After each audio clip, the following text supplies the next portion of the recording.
A graça e a paz. Amém? Amém. Estão felizes com Jesus? Amém. Isso é bom, não é?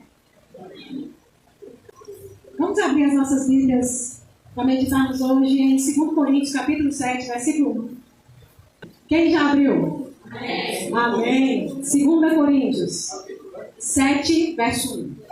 Estava esperando assim?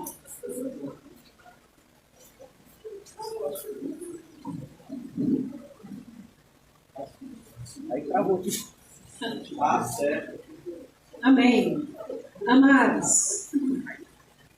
Amados, visto que temos essas promessas, purifiquemo-nos de tudo o que contamina o corpo e o espírito, aperfeiçoando a santidade no temor do Senhor. Vou ler novamente. Amados, visto que temos essas promessas, purifiquemo-nos de tudo o que contamina o corpo e o espírito, aperfeiçoando a santidade no temor de Deus. Amém. Pai, em nome de Jesus, pedimos ao Senhor, Deus, que o Senhor venha ministrar os nossos corações. O Senhor venha, meu Deus, trazendo graça, Senhor, sobre a minha vida nessa noite para transmitir, Pai, a palavra que o Senhor colocou no meu coração, Pai. No nome de Jesus. Amém. Amém.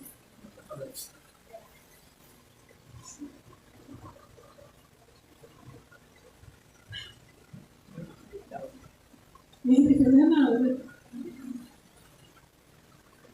O Senhor falou muito forte comigo essa semana a respeito do zelo que nós temos pela santidade. E é esse o tema que eu vou estar ministrando para os irmãos hoje. Eu estava ali meditando assim, quantas vezes, né, a gente chora na presença do Senhor porque a gente não está no nível de santidade que a palavra de Deus quer de nós.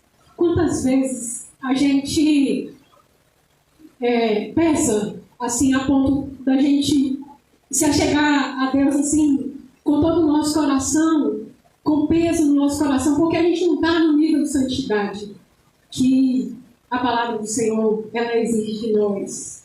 Porque assim, quando a gente passa por algum problema, a gente é ligeiro, né, para chegar diante de Deus, para chorar, para se derramar.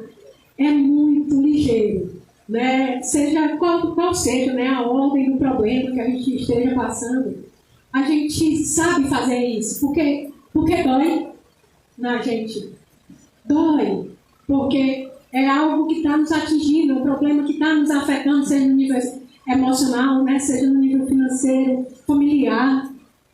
Mas quando nós afetamos o coração de Deus por causa da nossa falta de santidade, a gente não sente afetar o nosso coração muitas vezes.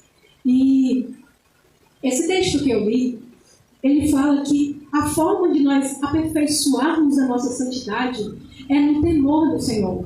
Então, o tema dessa palavra nessa noite é o caminho para a santidade, né? Eu, lendo esse texto, né, quando ele fala purifiquemos-nos de tudo que contamina o corpo e o espírito, aperfeiçoando a santidade no temor do Senhor. Então, o texto, ele traz para nós uma receita, ele traz para nós um caminho. Como nós aperfeiçoamos, então, a nossa santidade? Nós aperfeiçoamos no temor do Senhor. Então, assim, hoje nós vemos que existe uma pregação muito enfática a respeito do amor de Deus. E o amor de Deus é realmente para ser enfatizado. Porque o amor, ele é o primeiro dos mandamentos. Amém? Amém? E essa expressão maior de Deus para o ser humano é realmente através do seu amor. Mas existe uma pregação nos nossos tempos, e não é só nos nossos tempos. Não somos tão privilegiados assim. De um amor que ele pode tudo. De um amor que ele supera tudo. De um amor que aceita tudo. Né? E de um amor que não cobra nem tipo de prestação de contas e também não esse amor não fala de um juízo. Porque o amor de Deus, ele é demonstrado para nós. Ele nos oferece uma salvação. Mas uma salvação de quê? É falado a respeito de uma salvação preciosa, de uma salvação que nós temos que abraçar, né? Na igreja deve pregar essa salvação. Mas nós estamos pregando a salvação de quê? De que nós estamos sendo salvos? Da condenação do inferno. E se existe uma condenação do inferno, por que não é pregado a respeito dessa condenação do inferno? Por que não é falado a respeito disso? Já é falado a respeito do amor, da lindeza, das maravilhas que nós vamos acessar, né, se a gente vier para Jesus. Se vier para Jesus, vamos ser salvos, é uma maravilha, vamos para o céu, está tudo lindo, maravilhoso. Mas, se não aceitarmos, se não andarmos de acordo com os seus mandamentos, existe uma condenação. O inferno é real, irmãos. Meus queridos, e existe essa necessidade muito grande de que a gente traga essa verdade aos nossos corações. Em Mateus 23, no versículo 33, diz o seguinte, Mateus 23, 33. Serpentes, raça de víboras, como vocês escaparão da condenação do inferno? Então, esse texto fica muito claro. O próprio Jesus está falando, como vocês escaparão da condenação do inferno? Ou seja, existe um inferno. Existe também uma forma de escapar dessa condenação. Amém? Amém. Mas ele está dizendo nesse texto que essas pessoas a quem ele está se referindo, que inclusive são pessoas muito religiosas, existe que eles estão procurando escapar do inferno, mas pelo que indica o texto, não estão procurando da forma correta. Então existe um inferno. Existe uma ira de Deus. João 3,36. Existe uma ira que vai se manifestar um dia.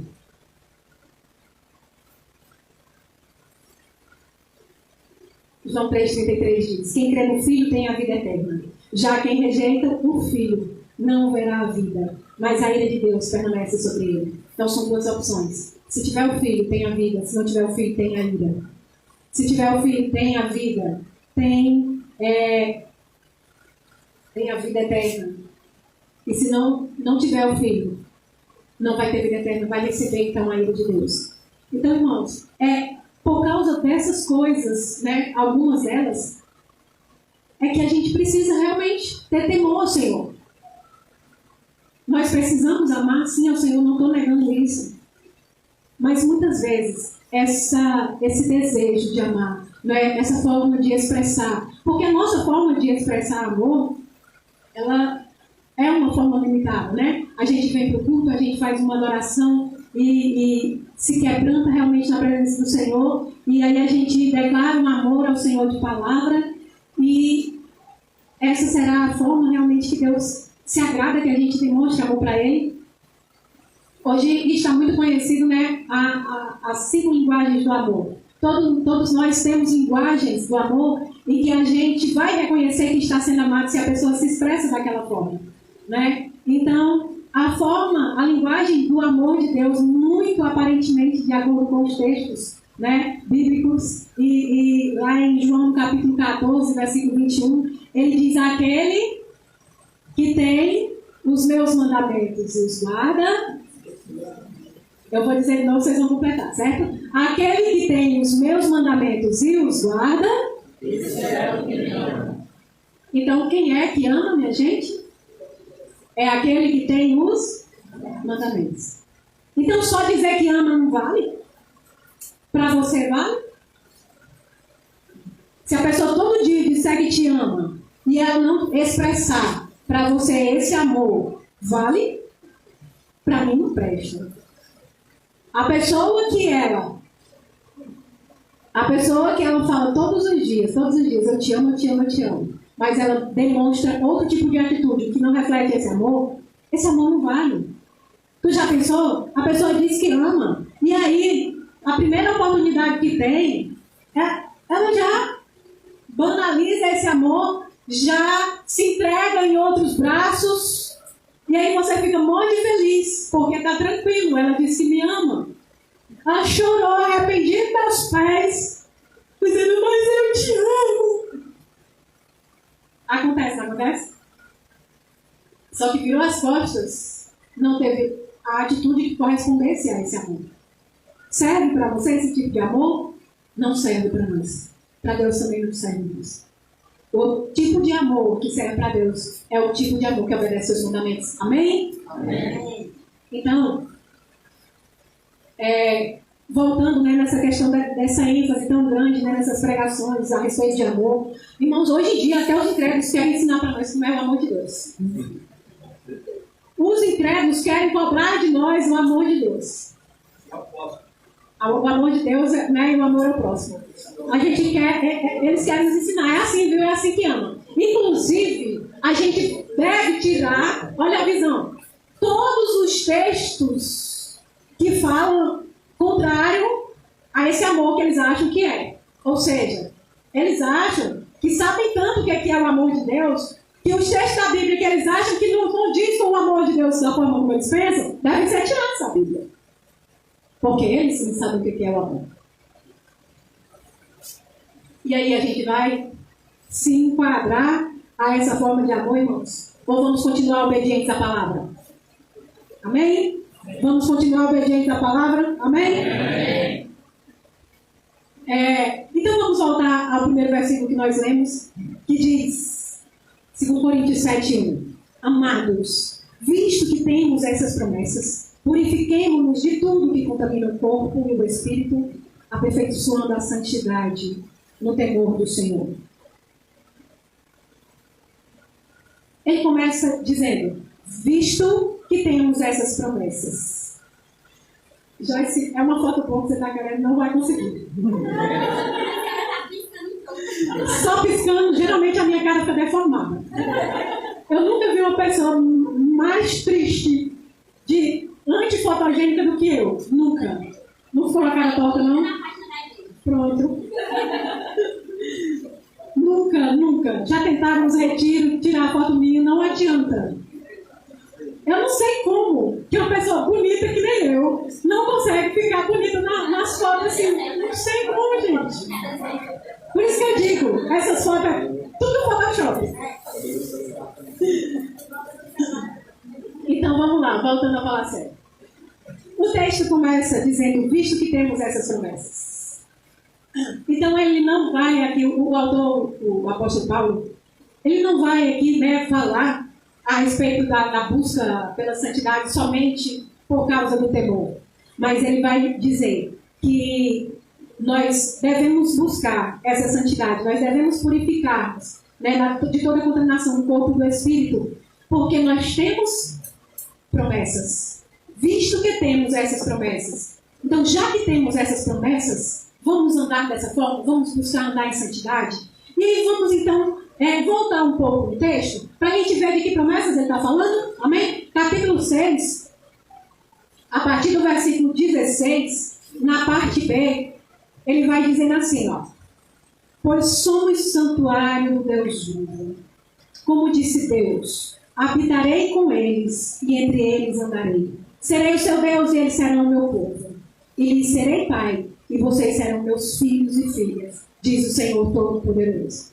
Então, esse capítulo anterior, ele vai concluir falando dessas promessas maravilhosas, e aí ele começa, né, o capítulo seguinte falando, já que vocês estão vendo todas essas promessas que ele tem para nós, então vamos andar em santidade. Sabe por quê, irmão? Se você for ler em casa o capítulo 16, antes de chegar nessa parte aqui, você vai ler, você vai ver a respeito de pessoas que pagaram alto preço para andar com o Senhor. E ele vai enumerando pessoas que passaram por vários tipos de situações, né, difíceis para andarem e obedecerem ao Senhor. E aí ele conclui o capítulo falando que essas promessas, ele vai enumerando, né, essas promessas para quem anda assim. Amém? Quais são as promessas? Somos santuário de Deus vivo, ou seja, ele promete, habitarei com eles e entre eles andarei. Irmãos, isso é uma promessa maravilhosa. Somos santuário do Deus vivo. Irmãos, quando assim, geralmente a gente faz as coisas muito no automático. Né? Quando a gente está começando a dirigir, a gente faz assim, né? Pisa na embreagem, menos o John. Pisa na embreagem, vai soltando devagar. Pisa no acelerador, vai soltando devagar, devagar, devagar. Não é? A gente vai, eu brinquei com o John porque ele está aprendendo carro automático, então não precisa disso tudo, é só acelerar, né? E segurar o volante na posição que ele quer ir, né? Mas a gente fica pensando em todos esses processos que a gente vai fazer. Quem é que lembra, né, quando estava aprendendo a dirigir? Quem lembra, né? A gente pensava, a gente raciocinava a respeito de todo esse processo que a gente fazia para sair com o carro do lugar sem deixar morrer. Do mesmo jeito na moto, né? E aí, hoje em dia, a gente só senta e vai.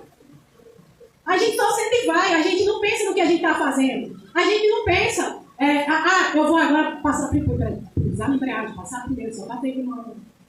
A gente não pensa nessas coisas, a gente só faz no automático, não é? Até o caminho que a gente anda para o trabalho todo dia, até o caminho que a gente pega para ir para os cantos, né? A gente já vai meio que no automático. E a gente já sabe até onde tem os buracos, né, do caminho. E já é muito no automático que a gente faz isso. E às vezes o nosso andar com Deus, a gente faz assim, a gente anda no automático. E aí a gente não pensa nas maravilhas que nós estamos desfrutando. A gente não traz isso para o nosso racional. Você já pensou a maravilha que é um Deus eterno habitando em você? Você já parou para se maravilhar com essa verdade de que o Deus Todo-Poderoso, Criador do céu e da terra, habita dentro de você? Isso é um privilégio indescritível. Não tem que explicar isso. E a gente não acessa esse Deus que está dentro de nós. A gente perde oportunidades de acessar esse Deus que está dentro de nós. De ter comunhão com esse Deus que está aqui dentro de nós. De parar de olhar para fora, fechar nossos olhos e olhar para Ele. E o pior de tudo é que Ele ainda não dói. A gente ainda não sente nem peso. O maior medo que eu tenho é ficar insensível com relação à falta da presença de Deus na minha vida.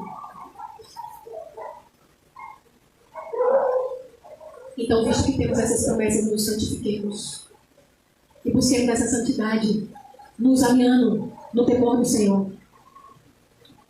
E a gente vai proceder um pouquinho mais, os versículos 14 ao 17, ele vai dizer, me parece, mostrar um caminho para que essas promessas elas se cumpram. Capítulo 6, versos 14 a 17. Ele diz, não se ponham em julgo desigual com os crentes, pois o que tem em comum a justiça e a maldade? Ou que comunhão pode ter a luz com as trevas?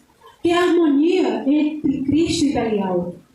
Que há de comum entre o crente e o descrente? Que acordo há entre o templo de Deus e os ídolos? Pois somos o santuário de Deus vivo. Verso 17. Portanto, saiam do meio deles e separem-se do Senhor. Não toquem em coisas impuras, e eu os receberei. Esse texto, que vem antes dele trazer as promessas, ele está indicando o caminho, como a gente faz para acessar essas promessas. E qual é esse caminho? Não se ponha em julgo desigual com descrentes. Irmãos, para nós, a gente não consegue visualizar bem o que ele está dizendo.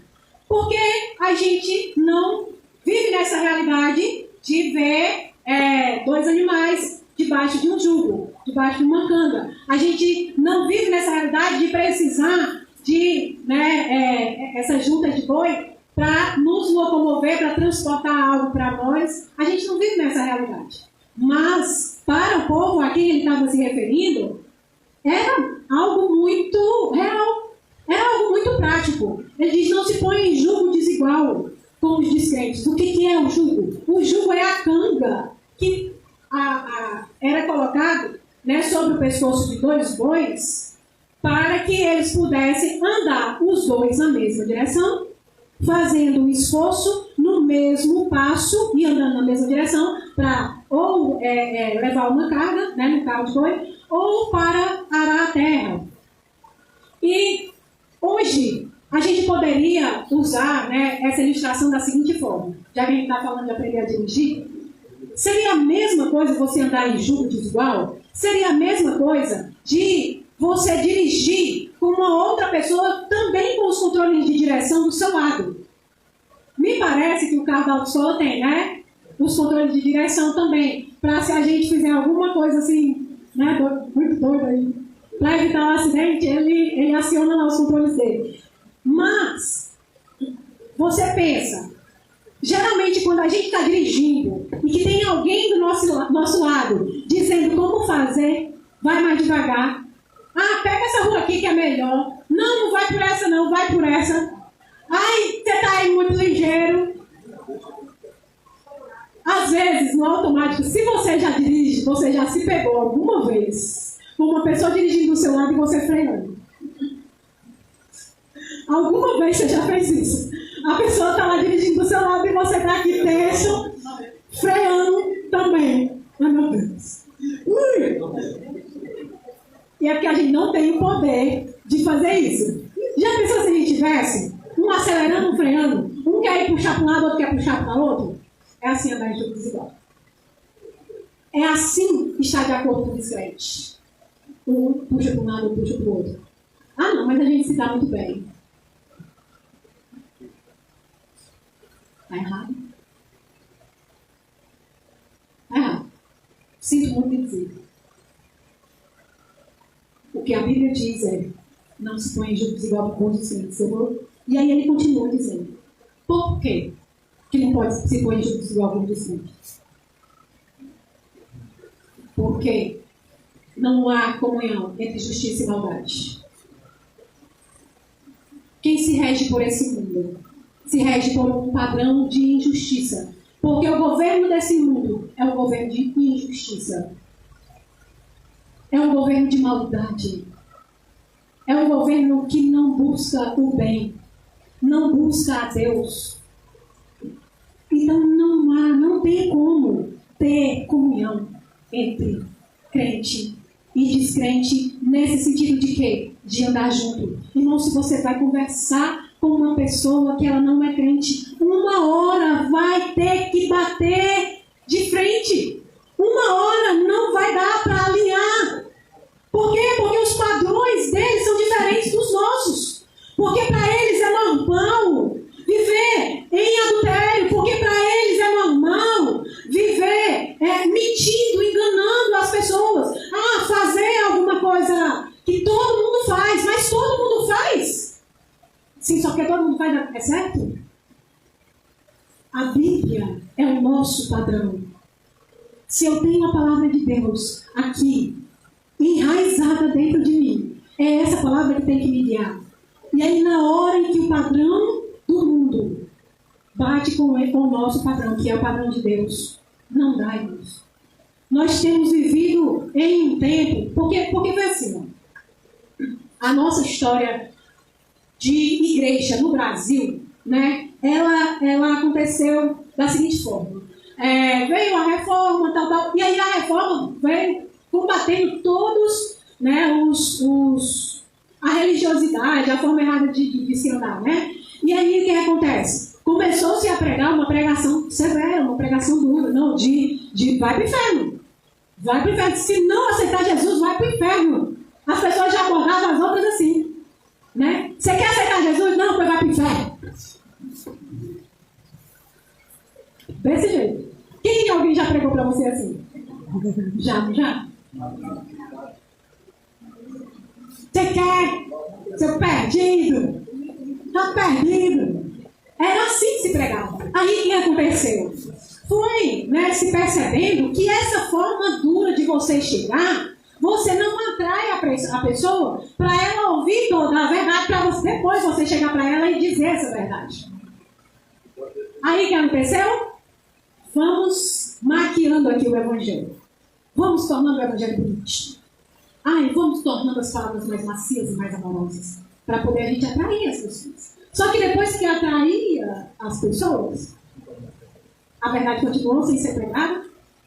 E aí continuou-se esse evangelho bonitinho, de amorzinho, de o amor de Deus permissível, o amor permissível. Então, irmãos, o que acontece? As pessoas se acostumaram com essa falta de confronto. As pessoas se acostumaram a ditar as regras. E a gente se acostumou a deixar que eles ditem as regras. Que o mundo dite as regras. As nossas regras de como a gente vive. E aí agora tem se levantado pessoas que têm dito: eu não aceito o padrão do mundo. E aí essas pessoas têm sido tomadas como radicais. Como antipatizantes, como eu não sei mais que termos usam, né? E aí antes eu, vou rasgar meu coração para vocês. Eu tinha a mesma opinião. A gente não precisa disso. Não precisa disso. Porque Deus não precisa de advogados. Deus não precisa ser defendido. Aí, essa semana passada, eu até mencionei na célula com as meninas. Eu disse uma coisa que eu ouvi, que caiu como um luva, sabe? Realmente, Deus não precisa ser defendido, mas a nossa fé precisa ser defendida. As pessoas que foram torturadas em tempos antigos foi porque eles não abriram mão dos princípios divinos, dos princípios da palavra. As pessoas que morreram para que o evangelho chegasse a nós, puro, é porque elas não abriram mão da pureza do evangelho. E elas se posicionaram, não foi só diante desse Zé Mané, desse povinho que fica falando em rede social e mandando para não fazer do jeito que eles querem, não, gente. Eles se posicionaram diante de reis. Eles não iam ser só cancelados na rede social, não. Eles iam ser cancelados, CPF deles. Morreram. Defenderam a fé? Morreram. Era isso que estava. Sabe? E aí a gente fica cheio de pudorzinho, cheio de... Não. A minha fé, ela precisa ser defendida sim. E hoje a gente tem visto aí alguns loucos. Graças a Deus por esses loucos. Porque a loucura do mundo é a sabedoria de Deus. Amém? Amém. A gente tem visto loucos aí na política, a gente tem visto loucos aí nas redes sociais, né, se colocando em defesa da nossa fé, que muitas vezes nós falamos para não defender. Amém? Então não existe comunhão entre a justiça e a maldade. Porque muitas vezes, irmãos, a justiça que esse povo prega, ela é só uma maquiagem de justiça. Por baixo dessa maquiagem está a injustiça desse mundo das trevas. Amém? Está entendendo? Vocês estão entendendo? Às vezes eu fico pensando assim, quando o pregador pensa assim, vocês estão entendendo? Se eu não estiver entendendo, eu digo o quê? Não, não. Então, já que eu fiz a pergunta, vocês estão entendendo? Eu vou recapitulando. Mas se você não estiver entendendo e não teve coragem de dizer, você passar a entender. A gente começou a falando, né, que a nossa santidade ela é aperfeiçoada no temor do Senhor. Amém? Então é necessário temer ao Senhor para a gente poder andar em santidade. E a nossa forma de temer ao Senhor, irmãos, essa forma da gente temer ao Senhor vai nos conduzir a um amor de verdade. Vai nos conduzir a um amor de obediência. Amém? De um amor que agrada o coração de Deus, um amor não somente de palavras. E aí nós vimos que existem promessas para quem anda em santidade. Amém?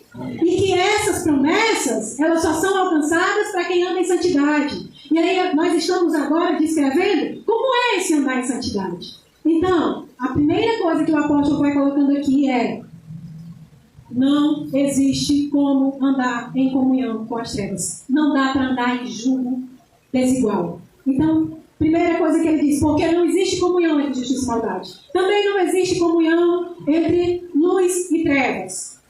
Irmãos, uma das coisas assim que mais veio à minha mente, não é? quando eu cheguei nesse tema luz e trevas, foi a questão do paralelo entre luz e trevas e verdade e mentira.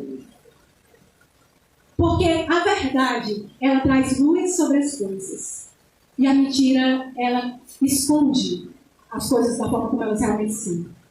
Então, por que não existe comunhão entre luz e trevas? Porque a palavra de Deus é verdade. O nosso Deus é verdade. Nós andamos de acordo com a verdade. E esse mundo anda nas trevas. Porque o Deus deles é o pai da mentira. Amém? Amém. Ele continua dizendo: não existe comunhão entre Cristo e Belial. Não existe nenhuma comunhão entre Jesus Cristo e Satanás. Não existe. Também não existe comunhão entre crente e descrente.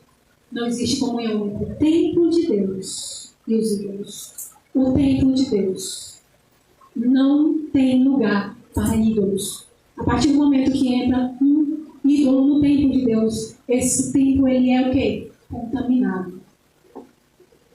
E Deus se afasta. Nós queremos essa presença de Deus em nós. Nós queremos essa habitação de Deus em nós. Amém? Amém. Você é templo de Deus? Amém. Aleluia.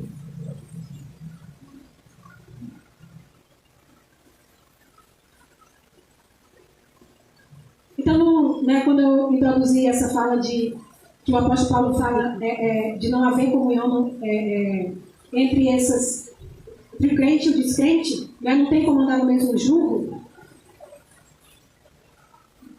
a gente fala exatamente disso. É da forma de pensar, é da forma de falar, é da forma de agir. E aí a gente vai ver lá em Romanos 12, que a gente não deve realmente se conformar. Porque assim, só anda junto se um se conformar ao outro, se um se moldar ao outro, não é verdade? Vou repetir. Só anda junto se um se conformar, se um se moldar à forma do outro, não é? Ou você vive com uma pessoa o tempo inteiro confrontando um ao outro. Não é assim, não, eu quero assim, não, mas é assim, não. Dá certo assim? A gente geralmente não cede, no casamento. Um cede, aí na próxima vez o outro cede, né, Bia?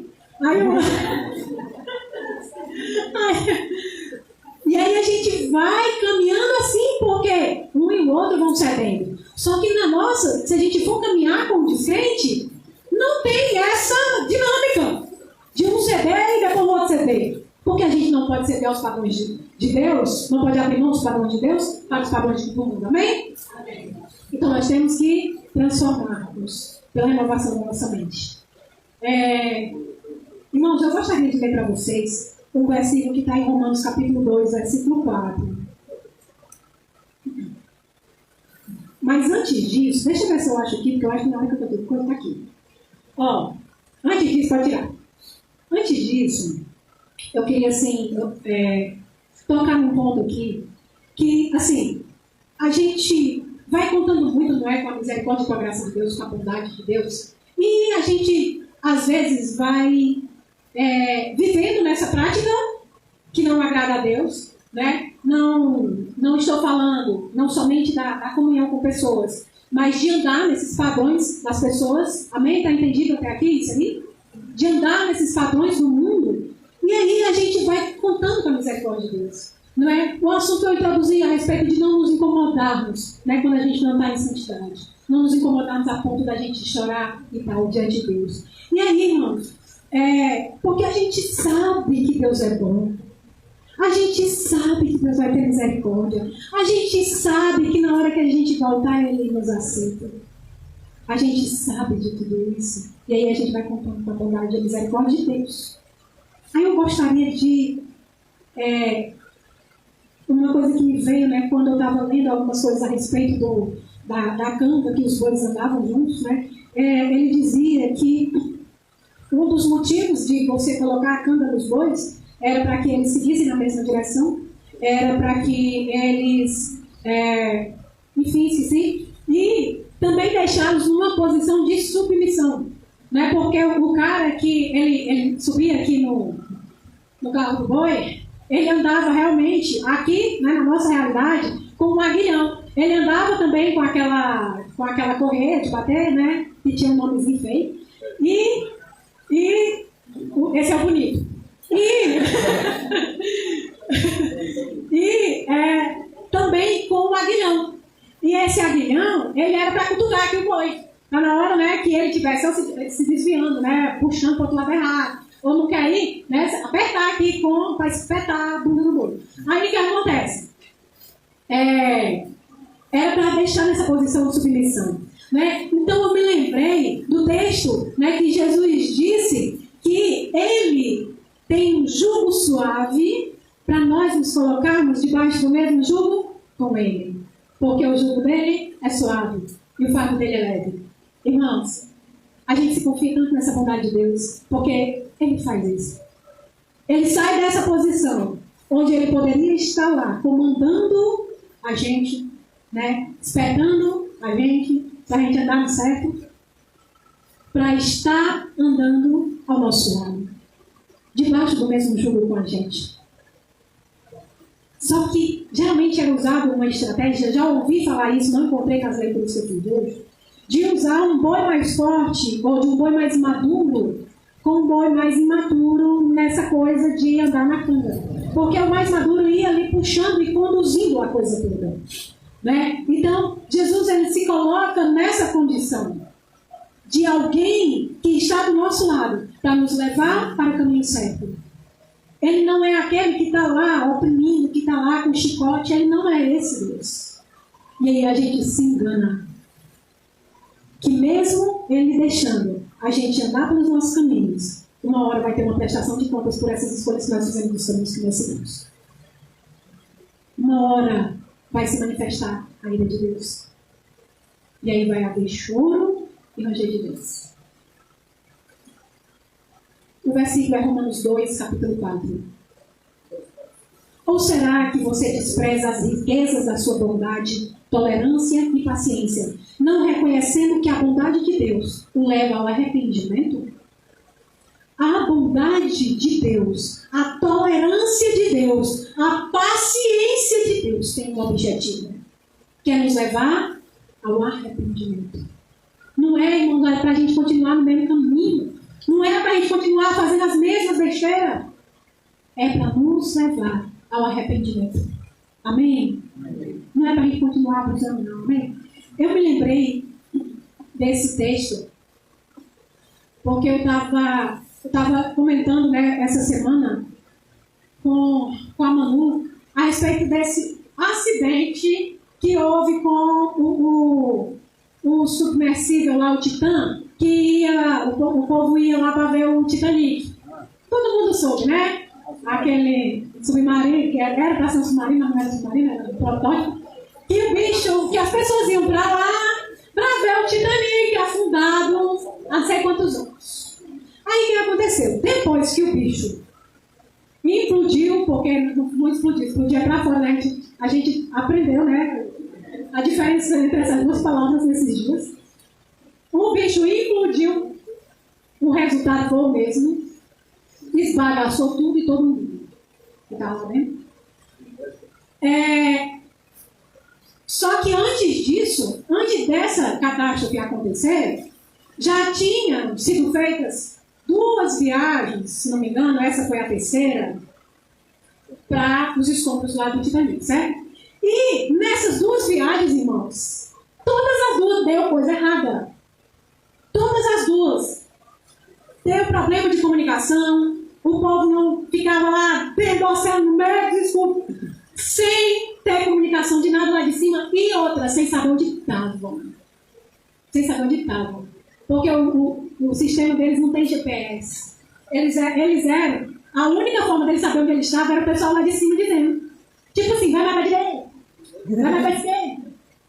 Entendeu? E aí, eles não tinham ouvido nenhum deles falar os apertos que eles passaram. Passaram aperto. Aí tá todo mundo falando, não, passando aperto, pensando que ia morrer. E agora a gente soube depois que o pessoal fez. Mas primeiro eles foram 2 vezes, deu errado, mas deu certo. E aí espera a terceira vez. Irmãos, às vezes a gente fala assim com Deus. A gente faz uma coisa errada. Só deixar os meninos se localizarem ali, amém? A gente faz a coisa errada, contando que vai dar certo, não dá tão errado assim, e aí a gente faz de novo. Aí vamos fazer de novo. Só que dá outra coisa errada. Né? Todo mundo sabe a palavra que a gente usa, né? Dá outra coisa errada. E aí, a gente fala assim, mas eu para consertar, a gente só ficou meia hora sem contato com ninguém, sem saber onde a gente estava, mas nós voltamos. Não, acho que não foi meia hora não, foram alguns minutos só. A gente só se distanciou da rota 500 metros. Deu certo. Vamos de novo. Aí na terceira deu errado. Vai, Sansão! Me lembrei de Sansão. Sansão, a Dalila aqui com ele no colo. Meu filho, me diga aí qual é o seu segredo. Se você me ama, você vai dizer. Aí pode vir andando já, porque já terminou. E ele foi brincando com a misericórdia de Deus, foi brincando e cada vez chegando mais perto da desgraça dele. Então, irmãos, que a gente não brinque com a bondade de Deus. Que a gente tenha temor e a gente não brinque com a santidade, que é algo muito precioso para Deus. Que a gente tenha, se a gente não tiver, não é um nível de amor assim tão grande por Deus,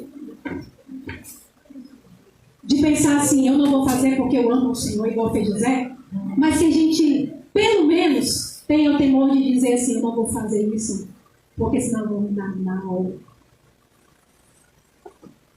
Temendo ao Senhor. Amém, irmãos? Mas que se a gente puder fazer por amor, que a gente faz. Que a gente possa andar em obediência porque a gente ama Ele de todo o coração. Amém? Glória a Deus. Ele termina no versículo 17 dizendo, portanto, saia do meio deles e separe-se. Não toquem em coisas impuras. E eu os receberei. Ele tem prazer em nos receber. Mas Ele também tem exigências para nos receber. Amém? Vamos ficar de pé. Vamos nos colocar diante do Senhor.